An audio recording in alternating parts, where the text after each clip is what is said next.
फूलल सतोप। मैं काल हूँ, सबका नाशक। मैं आया हूँ दुनिया का उपभोग करने के लिए। कर्म उसे नहीं बांधता जिसने काम का त्याग कर दिया है। बुद्धिमान व्यक्ति कामुक सुख में आनंद नहीं लेता। मैं उन्हें ज्ञान देता हूँ जो सदा मुझसे जुड़े रहते हैं और जो मुझसे प्रेम करते हैं। आत्मा अमर है। जो लोग इस आत्मा को मारने वाला या मरने वाला मानते हैं, वे दोनों ही नासमझ है। आत्मा ना किसी को मारती है और ना ही किसी के द्वारा मारी जा सकती है।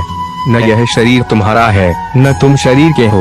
यह अग्नि, जल, वायु, पृथ्वी, आकाश से मिलकर बना है और इसी में मिल जाएगा। परंतु आत्मा स्थिर है। फिर तुम क्या हो?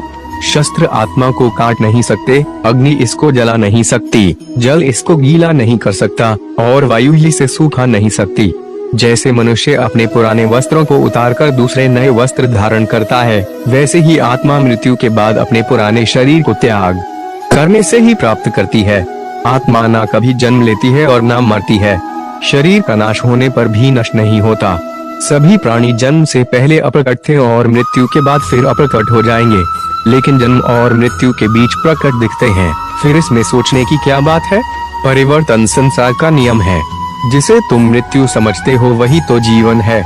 एक क्षण में तुम करोड़ों के स्वामी बन जाते हो, दूसरे चरण में तुम दरिद्र हो जाते हो। क्रोध से भ्रम पैदा होता है, भ्रम से बुद्धि व्यग्र होती है। जब बुद्धि व्यग्र होती है तब तर्क नष्ट हो जाता है।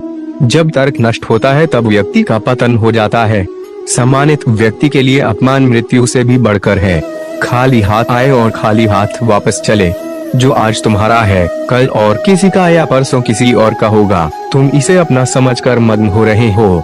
सुख दुख, लाभ हानि और जीत हार की चिंता न करके मनुष्य को अपनी शक्ति के अनुसार कर्तव्य कर्म करना चाहिए। ऐसे भाव से कर्म करने पर मनुष्य को पाप नहीं लगता। जो हुआ वह अच्छा हुआ, जो हो रहा है वह अच्छा हो रहा है, जो होगा वह भी अच्छा ही होगा।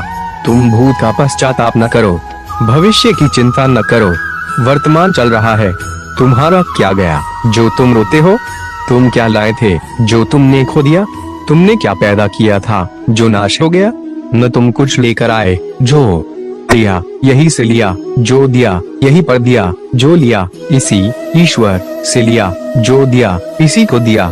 जो मन को नियंत्रित नहीं करते उनके लिए यह शत्रु के समान कार्य करता है। जब तुम्हारी बुद्धि मोह रूपी दलदल को पार कर जाएगी, उस समय तुम शास्त्र से सुने गए और सुनने योग्य वस्तुओं से भी वैराग्य प्राप्त करोगे।